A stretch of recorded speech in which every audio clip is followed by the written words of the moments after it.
ओम जय श्री हरि विष्णु। जय माता रानी। दोस्तों, आपके अपने चैनल धर्म साधना में आपका बहुत बहुत स्वागत है। माँ भगवती दुर्गा की कृपा सदैव आप और आपके समस्त परिवार पर बनी रहे। दोस्तों, अमावस्या तिथि पितरों को समर्पित होती है। अमावस्या तिथि के स्वामी पितर ही माने गए हैं। वर्ष भर में 12 अमावस्या आती है। प्रत्येक मास में एक अमावस्या आती है, लेकिन हर मास की अमावस्या का अपना विशेष महत्व होता है। इसी प्रकार से फाल्गुन मास की जो अमावस्या होती है बहुत महत्वपूर्ण मानी गई है। इस दिन पवित्र नदी में स्नान करने से, दान करने से और पितरों के निमित्त श्राद्ध कर्म करने से पितर भी प्रसन्न होते हैं और देवताओं का भी आशीर्वाद आपको प्राप्त होता है। पितृ दोषों से मुक्ति के लिए अमावस्या तिथि सर्वोत्तम तिथि मानी गई है, विशेषकर फाल्गुन मास की अमावस्या। तो आज की वीडियो में आप जानेंगे कि फाल्गुन मास की अमावस्या कब है, अमावस्या तिथि कब प्रारंभ हो रही है, कब समाप्त हो रही है, इस दिन स्नान, दान और पूजा का शुभ मुहूर्त क्या होगा, जो भक्त व्रत धारण करते हैं अमावस्या तिथि का, उन्हें व्रत कब धारण करना है, इस दिन किस प्रकार से पितरों की पूजा करें, किस प्रकार से देवताओं की पूजा करें और कौन सा उपाय करें जिससे कि पितृ दोषों से भी मुक्ति मिल जाए। और अमावस्या तिथि माता लक्ष्मी को भी अत्यंत प्रिय है। तो माता लक्ष्मी की कृपा पाने के लिए, घर में अन्न, धन, सुख, समृद्धि और बरकत पाने के लिए आज कौन सा उपाय करना चाहिए, संपूर्ण जानकारी आपको आज की वीडियो में शेयर करने वाली हूँ। तो वीडियो बहुत महत्वपूर्ण है, पूरा ज़रूर देख लीजिए। अच्छी लगे वीडियो तो लाइक भी ज़रूर कीजिए, क्योंकि आपके लाइक्स, आपके कमेंट्स मेरे लिए बहुत महत्वपूर्ण होते हैं। ये एकमात्र जरिया है जिनसे मुझे पता चलता है कि आपको ये वीडियो अच्छी लगती है और आपके लिए ये वीडियो उपयोगी है। तो अगर वीडियो अच्छी लगे तो लाइक तो ज़रूर ही किया कीजिए। फाल्गुन मास की कृष्ण पक्ष की अमावस्या तिथि प्रारंभ हो रही है 27 फरवरी को प्रातःकाल 8:54 पर और अमावस्या तिथि का समापन होगा 28 फरवरी को प्रातःकाल 6:14 पर। तो जो भक्त अमावस्या तिथि का व्रत धारण करते हैं 27 फरवरी 2025 को अमावस्या तिथि का व्रत धारण करेंगे। अच्छा, पितरों का तर्पण, श्राद्ध कर्म इत्यादि जो है ये भी 27 फरवरी को ही किया जाएगा। लेकिन अगर आप अमावस्या का स्नान करते हैं तो अमावस्या तिथि का स्नान जो होगा वो 28 फरवरी 2025 को होगा, क्योंकि ब्रह्म मुहूर्त में अमावस्या तिथि हो तभी हम स्नान करते हैं अमावस्या का। और अमावस्या तिथि ब्रह्म मुहूर्त में हमें 28 फरवरी को ही प्राप्त हो रही है, इसलिए 28 फरवरी 2025 को अमावस्या तिथि का स्नान दान किया जाएगा। ठीक है, तो इस प्रकार से 2 दिन की अमावस्या है। 27 को व्रत और पितरों के श्राद्ध कर्म के लिए और 28 को स्नान दान की अमावस्या मानी जाएगी। 27 फरवरी को सूर्योदय काल का समय है सुबह 6:48 पर और सूर्यास्त का समय होगा शाम को 6:19 पर। राहु काल में कोई भी शुभ कार्य नहीं करना चाहिए। तो राहु काल का समय है दोपहर में 2:05 से दोपहर में 3:32 तक। अभिजीत मुहूर्त में आप कोई भी शुभ कार्य कर सकते हैं। तो 27 फरवरी को अभिजीत मुहूर्त का समय है दोपहर में 12:16 से दोपहर 1:02 तक। इस समय में दान, पूजा पाठ इत्यादि कोई भी शुभ कर्म आप कर सकते हैं। और 27 फरवरी को अमृत काल का शुभ मुहूर्त आपको प्राप्त हो रहा है सुबह 6:02 से सुबह 7:31 तक। 27 फरवरी को बहुत ही शुभ मुहूर्त हमें प्राप्त हो रहे हैं शिव योग और सिद्ध योग का। इस समय में कोई भी शुभ कर्म करते हैं, पूजा पाठ करते हैं, दान धर्म करते हैं तो इसका कई गुना पुण्य फल आपको प्राप्त होता है। तो 27 फरवरी को सुबह 2:57 से रात्रि में 11:40 तक शिव योग रहेगा और इसके बाद सिद्ध योग प्रारंभ हो जाएगा, जो कि 28 फरवरी को पूरे दिन रहने वाला है। तो ये तो 27 फरवरी के शुभ मुहूर्त हैं। और अब जानते हैं कि 28 फरवरी को स्नान दान का शुभ मुहूर्त क्या है।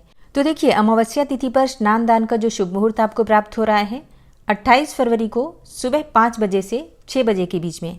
इस समय में आप स्नान दान इत्यादि कर सकते हैं। वैसे दान आप 27 फरवरी को भी कर सकते हैं, लेकिन जो विशेष होता है अमावस्या का स्नान दान, जो कि सुबह ब्रह्म मुहूर्त में स्नान करके फिर दान दिया जाता है, ये कार्य आपको करना है 28 फरवरी को सुबह सुबह सूर्योदय से पहले आप लोग कर लीजिएगा, क्योंकि सुबह 6:14 पर अमावस्या तिथि समाप्त हो जा रही है 28 को। ठीक है, तो आप इस बात का ध्यान रखिए। बात करेंगे शुभ मुहूर्त के बारे में कि पितरों का तर्पण करने का शुभ मुहूर्त क्या है, लेकिन उससे पहले जानते हैं कि अमावस्या तिथि पर पितरों की पूजा किस प्रकार से करनी चाहिए। तो देखिए, एक लोटा लेना है आपको और उस लोटे में आपको जल डालना है। आप चाहें तो थोड़ा गंगा जल भी ले सकते हैं। इसी पात्र में आपको सफ़ेद पुष्प जैसे कि चंपा, जूही या फिर मालती के पुष्प लेने हैं। मतलब कोई सा भी सफ़ेद पुष्प लेना चाहिए पितरों की पूजा के लिए। अब इसी में आपको थोड़ा सा काला तिल डालना है और पितरों के निमित्त जल अर्पित करना है आपको इसी पात्र से। जल अर्पित करने के लिए जल हथेली में लेकर और अंगूठे की ओर से चढ़ाया जाता है। पौराणिक ग्रंथों के अनुसार हथेली के जिस भाग पर अंगूठा होता है उसे पितरों का तीर्थ कहा जाता है, पितृ तीर्थ कहा जाता है। तर्पण करने का समय होगा सुबह 11:30 से दोपहर 12:30 तक। यही श्रेष्ठ समय होता है। मान्यता है कि इससे पूर्वजों की आत्माएं तृप्त हो जाती हैं और वो अपने वंश को खुशहाली और आशीर्वाद देते हैं, और सभी प्रकार की परेशानियां आपके जीवन में जो पितृदोषों की वजह से आ रही होती हैं समाप्त हो जाती हैं।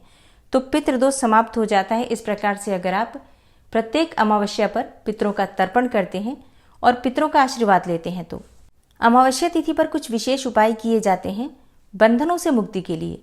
अगर आपके घर में बरकत नहीं है, आर्थिक संकट आपके ऊपर है और कोई भी काम आप करते हैं आपको उसमें सफलता नहीं मिलती है, नौकरी कर रहे हैं तो वहाँ पर भी आप परेशानी में हैं, अगर आप कोई व्यापार करते हैं, कोई दुकान है, कोई बिजनेस है आपका, तो ऐसी अवस्था में भी अगर आपको बार बार संकटों का सामना करना पड़ता है, आपको सफलता नहीं मिल पा रही है, तो सफलता के रास्ते कैसे खुलेंगे? देखिए, अमावस्या की रात्रि में आपको एक उपाय करना है। अगर आपके घर के आसपास कोई भी जलाशय हो, मतलब बहता हुआ जल हो, नदी हो या फिर कोई बड़ा पवित्र सरोवर भी हो, तालाब भी हो, लेकिन साफ हो, शुद्ध हो, ऐसी जगह पर आपको एक उपाय करना है। करना क्या है? आपको लेने हैं 5 लाल फूल। ठीक है, लाल पुष्प ले लीजिए, कोई से भी लाल पुष्प चलेंगे, गुड़हल, गुलाब, जो भी आपके पास उपलब्ध हो। और 5 दीपक आपको लेने हैं। दीपक में आपको लंबी बाती डालनी है और तिल का तेल ले सकते हैं आप चाहे तो, या फिर शुद्ध घी भी ले सकते हैं। ये चीज़ें ना हो तो आप सरसों के तेल का भी प्रयोग कर सकते हैं। और शाम को संध्या काल के बाद, मतलब रात्रि में आपको ये उपाय करना है। जब सूर्यास्त हो जाता है उसके बाद आप ये उपाय कर सकते हैं। आपको ये 5 फूल नदी में प्रवाहित करना है और दीपक प्रज्वलित करके भी नदी में ही प्रवाहित करना है। मतलब दीपक आपको नदी में प्रज्वलित करने के बाद प्रवाहित कर देना है और अपने मन की कामना कहिए।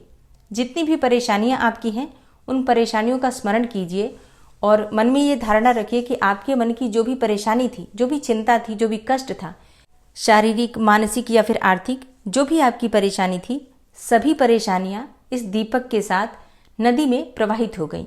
सभी कष्ट आपके प्रवाहित हो गए। और जैसे कि पुष्प आपने प्रवाहित किया, मन में ये भावना रखिए कि जिस प्रकार से मैंने पुष्प अर्पित किया है नदी में, इसी प्रकार से खुशियां मेरे घर में, सुख समृद्धि मेरे घर में, बरकत मेरे घर में चल कर आ रही है। माता लक्ष्मी की कृपा मुझे प्राप्त हो रही है। इस प्रकार से मन में सकारात्मक विचार रखकर आपको ये दीपक और पुष्प जो है किसी भी साफ जल में प्रवाहित करना है। और हाँ, ये उपाय आपको बहते जल में ही करना है। तो ये मत पूछिएगा कि आसपास नदी नहीं है तो हम कहाँ ये उपाय कर सकते हैं। देखिए, नदी, तालाब, पोखर, ऐसा ही कोई जल होना चाहिए इस उपाय को करने के लिए। किसी भी अमावस्या पर अगर आप गंगा स्नान के लिए जा रहे हैं, वहाँ अगर आप रात्रि में रुकते हैं तो आप ये उपाय कर सकते हैं। और अगर आपके घर के आसपास गंगा इत्यादि कोई भी नदी है या कोई सरोवर हो, पोखर हो, तो वहाँ पर ये उपाय आप किसी भी अमावस्या पर कर सकते हैं। लगातार प्रत्येक अमावस्या पर भी कर सकते हैं। इसके अलावा घर में खुशहाली के लिए, बरकत के लिए और माता लक्ष्मी की कृपा की प्राप्ति के लिए तिल से हवन करना चाहिए आज के दिन। तो थोड़ा सा गुड़, तिल और घी ले लीजिए, एक कंडा, मतलब गाय के जो उपले होते हैं, प्रज्वलित करके, और फिर भगवान शिव या फिर भगवान श्री हरि विष्णु के किसी भी मंत्र के द्वारा नमः शिवाय, ओम नमः शिवाय या फिर ओम नमो भगवते वासुदेवाय नमः, इस मंत्र के द्वारा अग्नि में आहुति डाल दीजिए। 21, 11, 108 जितना भी आपके पास समय हो, और भगवान से प्रार्थना कीजिए। इससे हर प्रकार की कामना आपकी पूर्ण होती है। इस दिन ब्राह्मण को अन्न धन का दान जरूर करना चाहिए। एक व्यक्ति के खाने की सामग्री का दान आप कर सकते हैं चाहे तो, या फिर अपनी इच्छा के अनुसार वस्त्र इत्यादि भी दान कर सकते हैं। आज की वीडियो अगर आपको अच्छी लगी हो तो वीडियो को लाइक कीजिए, शेयर कीजिए, और चैनल पर पहली बार आए हैं तो सब्सक्राइब करके बेल आइकन को जरूर प्रेस कर लीजिए। इससे ये होगा कि इस चैनल पर जो भी नई वीडियो अपलोड होंगी उनकी नोटिफिकेशन आपको सही समय पर प्राप्त होगी। मिलती हूँ मैं आपसे अगली वीडियो में। तब तक के लिए जय श्री राधे।